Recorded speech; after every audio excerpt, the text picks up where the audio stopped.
ऊपर वाले कमरे से जोर की आवाज आ रही थी। आज फिर से ओजस्वी ने अपने पापा को कहते सुना, एक मामूली हाउसवाइफ हो तुम। तुम्हें क्या पता कि कामकाजी इंसान के जिंदगी में कितनी व्यस्तता होती है। तुम्हें तो दिन भर खाकर घर में ही पड़े रहना होता है। तुम क्या जानो पैसे कमाने में कितनी मेहनत करनी होती है। माँ हमेशा की तरह चुप थी और ओजस्वी हतप्रभ। माँ पापा के किसी बात का जवाब क्यों नहीं देती? वह सोचने लगी। लॉकडाउन के वजह से स्कूल के सारे क्लासेस ऑनलाइन ही चल रहे थे। घर के बाकी कामकाजी लोग भी ज्यादातर वक्त घर पर ही बिता रहे थे। कोई भी किचन में माँ की मदद नहीं कर रहा था। सारा दिन उसकी माँ किचन में काम करती। दिन से रात तक वह भाग भाग कर सबकी फरमाइश पूरी करती, पर किसी को भी उसके काम की कद्र न थी। आज जब फिर से उसके पापा माँ पर गुस्सा कर रहे तो ओवी का मन खिन्न हो उठा। वह सोचने लगी कि ऐसा क्या करूं कि सबके दिल में माँ के काम के प्रति इज्जत का भाव आए। वह सोच में पड़ गई। तभी उसे एक आइडिया आया।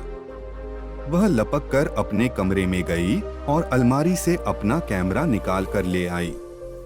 उस दिन वह सारा दिन YouTube पर कुछ सर्च कर रही थी। शाम तक सारा काम निपटाने के बाद रात में वह जल्दी सो गई। कल से उसे अपने काम पर जो लगना था। अगली सुबह वह माँ के जागने के साथ ही जग गई। किचन में माँ जो भी पका रही थी, उसने कैमरे में उसकी रिकॉर्डिंग करना शुरू कर दिया।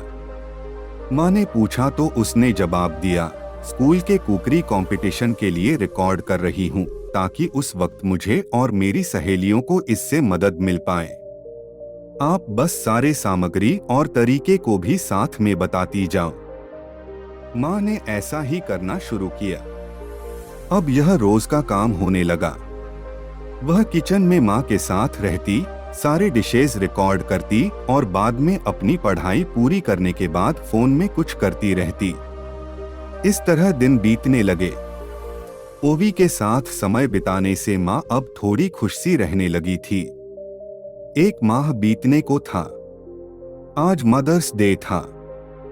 ओजस्वी ने कुछ खास करने को सोचा।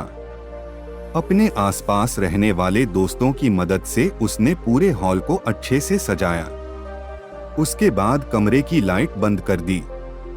आज सुबह से ही ओजस्वी माँ को कहीं नजर नहीं आई। उन्हें फिक्र होने लगी। उन्होंने जल्दी जल्दी से काम निपटाकर उसे ढूंढना शुरू किया। नीचे के सारे कमरे में जब वो नहीं दिखी तो माँ के कदम ऊपर हॉल के तरफ बढ़ चले। दरवाजा खुला था। अंदर घुप अंधेरा था। उसने आवाज लगाई, ओजस्वी, ओजस्वी, कहाँ है तू? तभी कमरे की लाइट जल पड़ी। ओजस्वी की आवाज आई, हैप्पी मदर्स डे माँ, लव यू सो मच। हाल में तालियों की गूंज सुनकर उन्होंने नजरें दौड़ाई तो सामने घर के सारे लोग और कुछ पड़ोसी भी मौजूद थे। उसने एक गिफ्ट अपनी माँ की ओर बढ़ाया, इसे खोल कर देखो। माँ आश्चर्य में पड़ गई। बाद में देखती हूं न। नहीं, अभी खोलो, ओजस्वी ने जिद किया। ठीक है। जैसे ही उन्होंने गिफ्ट का रैपर हटाया, उपहार को देख उसके रगों में खुशी की लहर दौड़ गई। अंदर YouTube से आया सिल्वर बटन था जो उसके 1000 सब्सक्राइबर होने पर मिला था। साथ में ढेर सारी चिट्ठी और ईमेल के प्रिंट आउट थे जिसमें उनकी कुकिंग स्किल की सराहना की गई थी। उन्होंने चैनल का नाम पढ़ा, कुक विथ नीलम। उनकी आंखों में आश्चर्य मिश्रित भाव थे।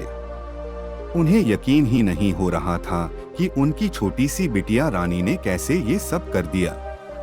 तभी ओवी ने अनाउंस किया, ladies and gentleman, here I am presenting Mrs Neelam Gupta, the host of cook with Neelam show.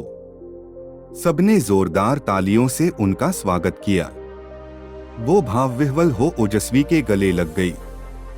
भगवान तुझसी बेटी सबको दे। पहली बार घर वालों के नजरों में उसके लिए प्रशंसा का भाव था। ओजस्वी ने अपने समझदारी से वह कर दिखाया था जो आज तक घर के बड़ों ने भी करने का नहीं सोचा था। ओजस्वी का हाथ थामे माँ का चेहरा गर्व से दमक रहा था। आखिर आज उनकी बेटी ने उन्हें एक नई पहचान जो दी थी।